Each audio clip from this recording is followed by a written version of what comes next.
बसंत पंचमी की कथा। सृष्टि के प्रारंभिक काल में भगवान विष्णु की आज्ञा से ब्रह्मा ने जीवों, खास तौर पर मनुष्य योनि की रचना की। अपनी सर्जना से वे संतुष्ट नहीं थे। उन्हें लगता कि कहीं कोई तो कमी रह गई है, जिसके कारण चारों ओर मौन छाया रहता है। विष्णु से अनुमति लेकर ब्रह्मा ने अपने कमंडल से जल छिड़का। पृथ्वी पर जल कण बिखरते ही उसमें कंपन होने लगा। इसके बाद वृक्षों के बीच से एक अद्भुत शक्ति का प्रकाश हुआ। यह प्रकट एक चतुर्भुजी सुंदर स्त्री का था, जिसके हाथ में वीणा तथा दूसरे हाथ में वरमुद्रा थी। अन्य दोनों हाथों में पुस्तक एवं माला थी। ब्रह्मा ने देवी से वीणा बजाने का अनुरोध किया। जैसे ही देवी ने वीणा का मधुर नाद किया, संसार के समस्त जीवों को वाणी प्राप्त हो गई। जलधारा में कोलाहल व्याप्त हो गया।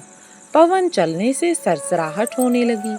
तभी ब्रह्मा ने उस देवी की वाणी की देवी को सरस्वती कहा। सरस्वती को बागीश्वरी, भगवती, शारदा, वीणा वादिनी और वाग देवी सहित अनेक नामों से पूजा जाता है। ये विद्या और बुद्धि प्रदाता हैं। संगीत की उत्पत्ति के करने के कारण ये संगीत की देवी भी हैं।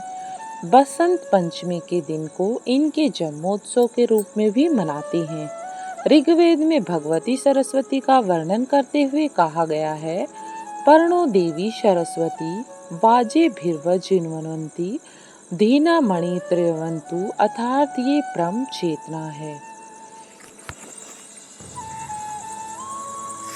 सरस्वती के रूप में ये हमारी बुद्धि, प्रज्ञा तथा मनोवृत्तियों की संरक्षिका है। हमें जो आचार और मेधा है, उसका आधार भगवती सरस्वती ही है। उनकी समृद्धि और स्वरूप का वैभव अद्भुत है।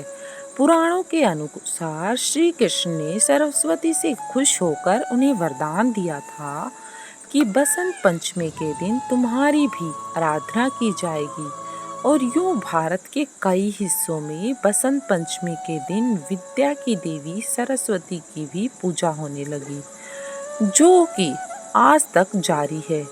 पतंगबाजी का भी वसंत से कोई सीधा संबंध नहीं है, लेकिन पतंग उड़ाने का रिवाज हजारों वर्षों पहले चीन में शुरू हुआ और फिर कोरिया और जापान के रास्ते होता हुआ भारत आ पहुंचा और धीरे धीरे भारत के लोगों पर भी इसका रंग छाने लगा। ये थी आज की माँ सरस्वती की स्टोरी। अच्छी लगी हो तो कमेंट करें।